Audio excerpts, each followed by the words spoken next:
they can't necessarily get the eyes that they need on them. So it's safe to assume that you're strategic about when you put stuff out and how you put it out. What is your typical rollout plan for? I'm gonna drop this instrumental album, or like how do you go about that process? As far as instrumental albums go, I try to do like little teaser trailers. Okay. I want to say maybe a month or two ahead, because the instrumental albums, they're not necessarily like albums or whatever. Yeah. So there's no single, there's no big rollout. But I try to do teaser trailers on Instagram and Twitter, and I want to do Facebook, but Facebook sucks, bro. Yeah, I tried to get on Facebook, back on Facebook. I tried it earlier this year. I opened up my page and I was just like, it still looked too complicated. Right. I just closed it back down. Right. I reopened it like 4 or 5 years ago. I opened it, and that was when they had transitioned to all the advertisements. She's like, bro, what is all this shit? And all you see is like advertisement after advertisement. Yeah, and I was like, shut that shit back down. Right. So I technically have a Facebook, but it don't exist. Yeah. But so how do you go about, do you say I got 7 beats? Do I got 10 beats? Like, how do you go about that? For the album, or just for the... Either or.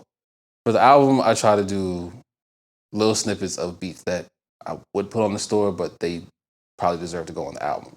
So how do you determine which goes where? Most of the time, I do put the album beats on the store. Okay. But it's probably after the album comes out. Like the one you listened to and the one you posted. Yeah. First of all, I appreciate that. That was a good look. Yeah. But that one was a beat on the store before I put on the album. Actually, that whole album was like a That was tough. That's why I grabbed it, because it had a few pop up, and I was like, that one. Yeah, that was a shot in the dark. I was like, well, let me just try and see, like, if I could put an album together. And then it just became an addiction.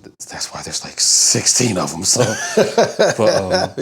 but no, like I try to put together a collection of beats that fit like a theme. Okay. Like this next one that's coming out, Concrete Dreams 2. Okay, when that one coming out? Plug.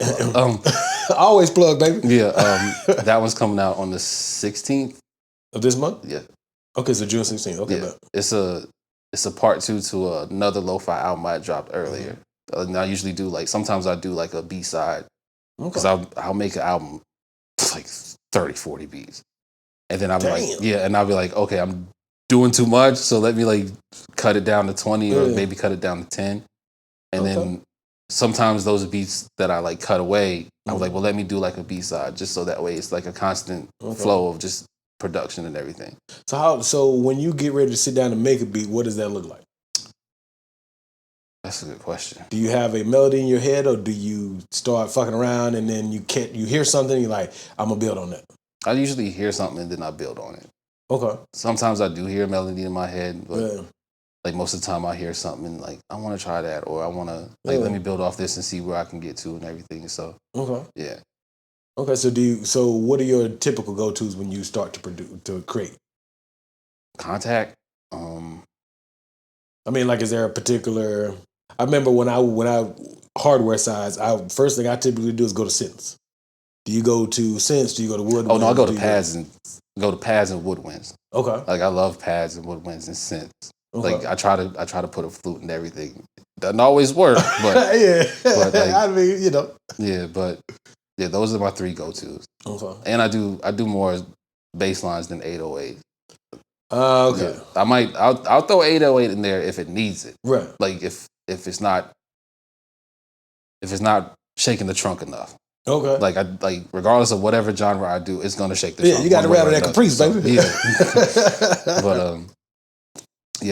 I try to keep a pad, synth, woodwind, sub bass, 808.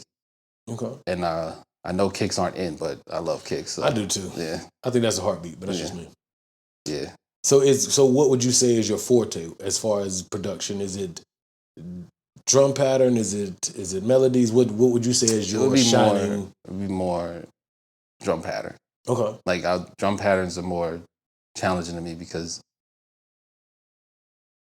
it's easy to put a clap and it's easy to put an 808 and everything like that. But sometimes like there's a certain kick that might be different, or there's a certain snare, or there's a certain type of hi-hat that might be different. And then when you do those type of different patterns or those type of different sounds, then you have to figure out the pattern, because it can't just be a simple pattern sometimes. It has to be complicated. For me, it has to be complicated. Simple but complicated.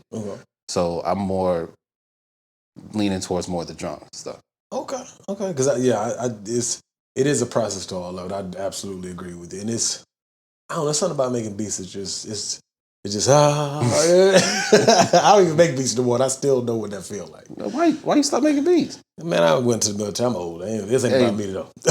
We talking about you. So, have you ever thought about rapping on your beats? No. At all? I'm done. You answered quick as hell. I'm done. Not even for fun? I'm done. So somebody asked me that too because I did an interview, but it was through an app, so they didn't see my face. Okay. Now your face out there. I know, right? I did an interview, and they were asking how did I